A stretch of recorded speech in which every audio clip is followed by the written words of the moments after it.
Hello and welcome to the Bonsai Garden. It's currently the middle of October and I thought today that I would share with you how my Japanese maples are looking.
This time of year they start going spectacular colours as the trees prepare to shut down for winter, and that's certainly no exception in the garden here.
I'd like to start by contrasting these two trees.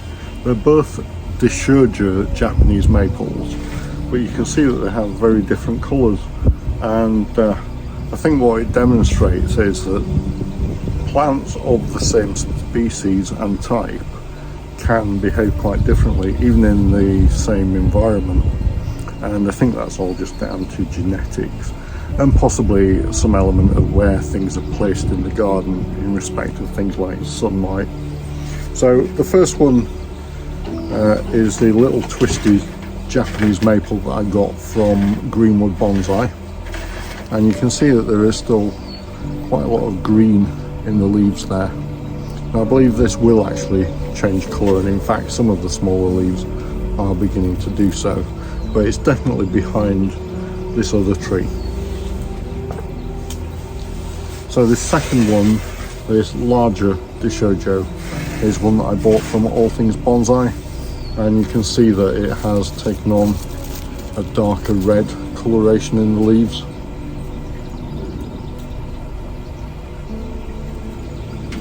And also you can see some of the leaves further down which have been in a more shaded spot have yet to turn. But I think those two trees are a good example that two trees of the same species can behave slightly differently.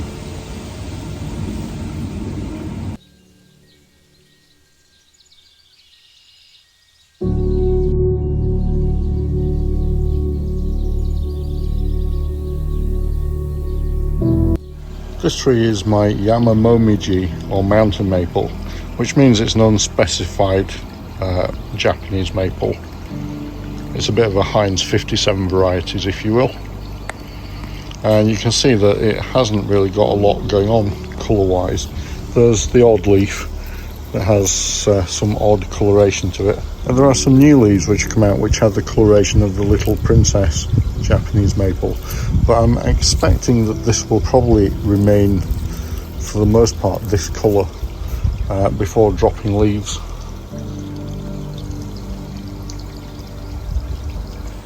This next tree is my Katsura Japanese maple, and it's a tree that I bought from the local DIY store B&Q for about £8, and this has been in training for about 3-4 years with myself, and I'm quite happy with how it looks. But you can see that it has a really dark, vivid red colour this year, and it's the first time in fact that I've seen it this dark. And I put that down to the weather and the hot summer that we had. It usually starts out at the beginning of the year with a sort of buttery orange light colour to the leaves. Goes into summer being quite light coloured, and this is probably more of an example of what the leaf might look like.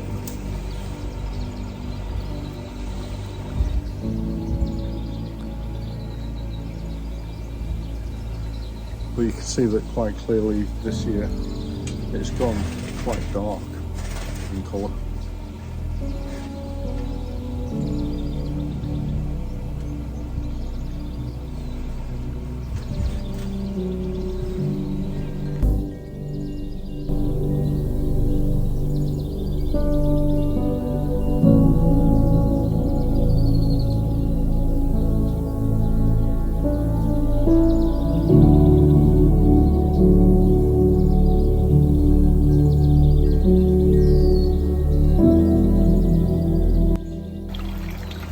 This is always one of my favourite trees, if only for the spectacular colour.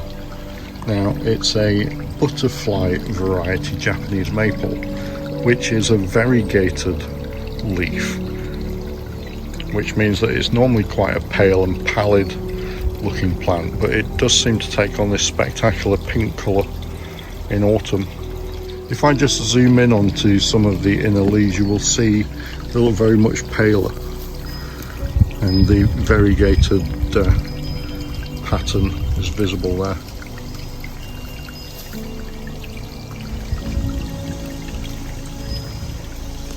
But it has always put on this sort of spectacular show in autumn, which is quite pleasing.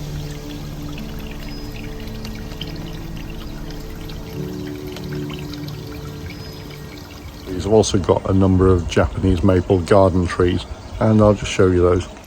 So here is a Katsura planted in a big pot, and again you can see it's got quite a spectacular colour to it. It's really sort of orangey red. Very nice. Just over here against the conservatory, I've got an Atropurpureum Japanese maple, and it's got some odd colours on it this year. In previous years it's gone a sort of pink Deshojo colour even. It's in a spot where it probably gets less sun than some of the other maples. And in fact I've got another couple of Atropurpurea which are more of a dark red colour.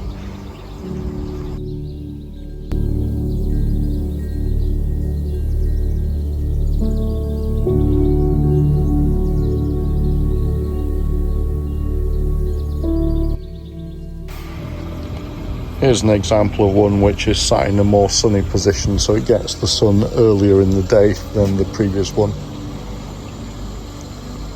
And the outer leaves have taken on a dark colour. Some of the inner leaves that are shaded still have that green coloration to them.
Got here a Deshojo Japanese maple, and what's particularly striking about this tree is the yellowy colour to the bark. So it does look quite stunning. Once the leaves are dropped, that bark becomes far more obvious. But also you can see that the coloration of it, it's a very sort of yellowy gold leaf on it now.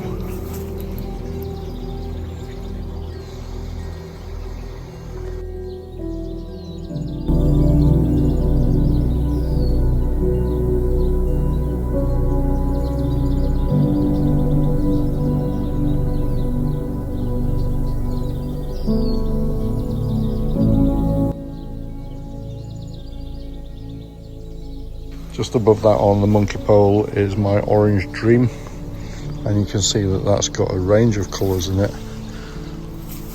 It's got the green at the back, darker reds on the top, more of an orangey colour through here.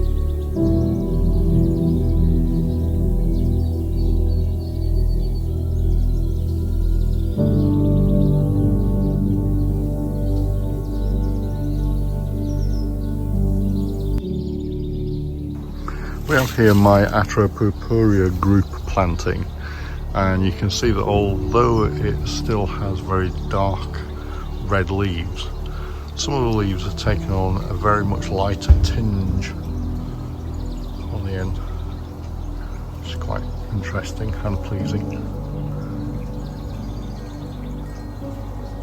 And again, it's very different from the Atropurpurea garden plants that I've got down on the patio. Whilst I'm here, I just have to show you this, which is my pseudolarix, which goes a spectacular sort of goldy orange colour before the leaves drop. And to me, I always think it looks like fireworks exploding.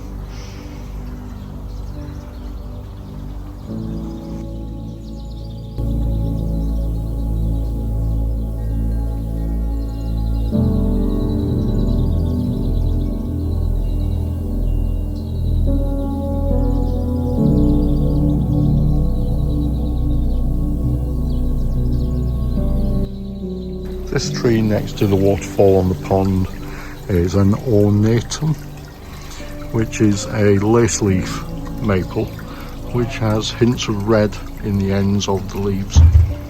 And this has a habit of going bright orange or gold before the leaves fall. And it's obviously a couple of weeks away from that yet.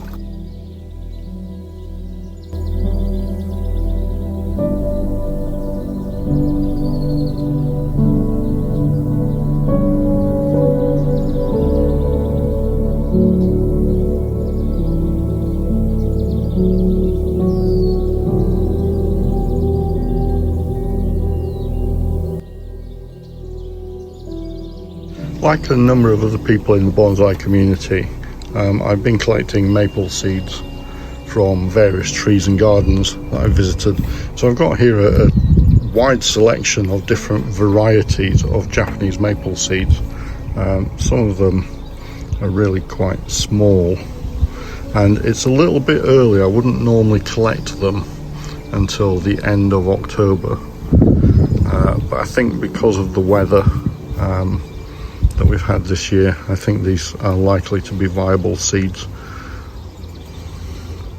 So a lot of people talk about stratifying Japanese maple seeds, and by that they mean that they'll put them in a plastic bag in a fridge or a freezer, and the idea is that the seed has to go through a process of freezing and thawing to wake up the seed and cause it to germinate. Now, what I think happens there is that these seeds have got a hard outer casing on them, and the process of freezing and thawing cracks that outer case and allows the seed to wake up and to germinate. Now, I think, to be honest, the process of putting them into a freezer bag is just nonsense. It's a waste of time, in my opinion. The best thing to do with these is to put them outside and let them naturally freeze and thaw over winter, particularly in the UK climate. I think that's more than adequate. Let nature do its thing with them. So here is the tray of seeds which I planted up last year, and you can see there was quite a success rate, and in fact I did have another tray of seedlings, but that became a bit neglected, and so many of those died off, and particularly in the hot sun they weren't getting watered enough. So what I'm going to do now is I'm going to plant these up into another seed tray here, and I've mixed up soil for that, and it's mostly agricultural sand, perlite, and there's a little bit of kitty friend cat litter in there, just really to bulk that out. The main thing here is that it needs to be quite a light mixture that's good for the seeds, so that's why there's quite a lot of perlite and sand in there.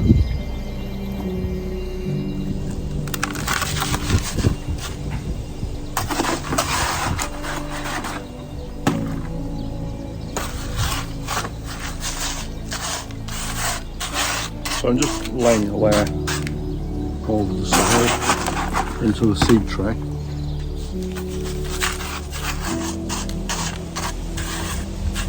Make sure that's nice and even across the seed tray.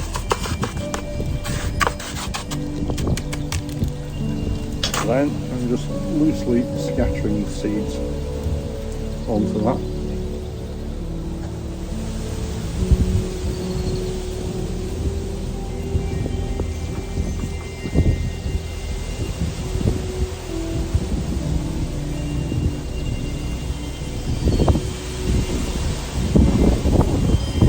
imagine these seeds were on the tree and they just fell off the tree into the soil, then we're not doing any particularly special process with them. We're just trying to replicate as much as possible what might have happened in nature. After all, nature knows best. So that's the seeds onto the tree, and all we need to do now is just lightly cover those over.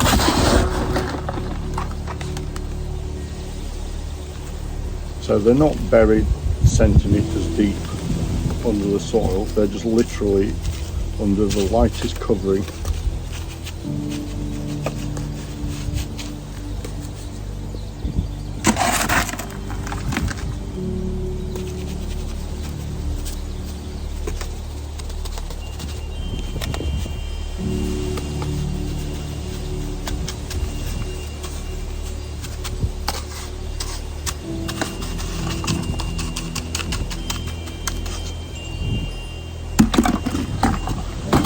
And so now I'm just going to pop these into a shaded corner somewhere and just leave them until April. They don't need any particular protection. If you bear in mind what we're trying to do, again, we're just trying to replicate what nature would do naturally. So the seeds would fall off the tree onto the floor, and over the winter period they would freeze and thaw and hopefully germinate. So there you go. No farting about with putting things in Ziploc bags in freezers and forgetting to take them out, and then when you do take them out you realise that they've rotted. So it's just a really simple, easy process, and you don't need to make it any harder on yourselves than it actually is. So I hope you found that interesting. If so, hit the like, subscribe, leave a comment below, and hopefully catch you on the next one. Thank you.